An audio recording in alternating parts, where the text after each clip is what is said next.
এই ভুলটা আপনার হয় না তো ভগবানের সেবায়? দেখুন, আমাদের সকলের বাড়িতেই মোটামুটি আমরা ভগবানের সেবা করি, ঠাকুরের পূজা করি। সেটা গোপাল ঠাকুর হতে পারে, শিব ঠাকুর হতে পারে, গণেশ ঠাকুর হতে পারে বা মা কালী বা যেকোনো প্রমুখ দেবদেবী হতেই পারেন। তবে ঠাকুরের সেবায়, ভগবানের অর্চনায় এই ফুলগুলো কক্ষনো নিবেদন করবেন না। কোন ফুল? যেমন কোনো রকম সুগন্ধ ছাড়া ফুল, বিদেশি ফুল, শক্ত ফুল, এরকম কোনো ফুল ভগবানকে নিবেদন করা চলে না।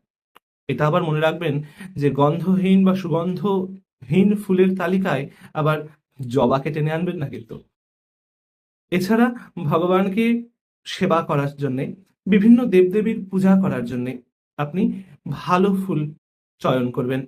যেমন নরম হবে, টাটকা হবে, সুগন্ধে পরিপূর্ণ হবে, এমন ফুল দিয়ে ভগবান বা আপনার ইষ্ট দেবতার সেবা করুন।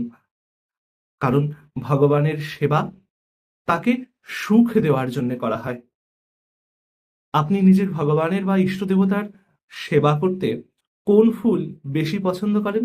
কমেন্টে জানান।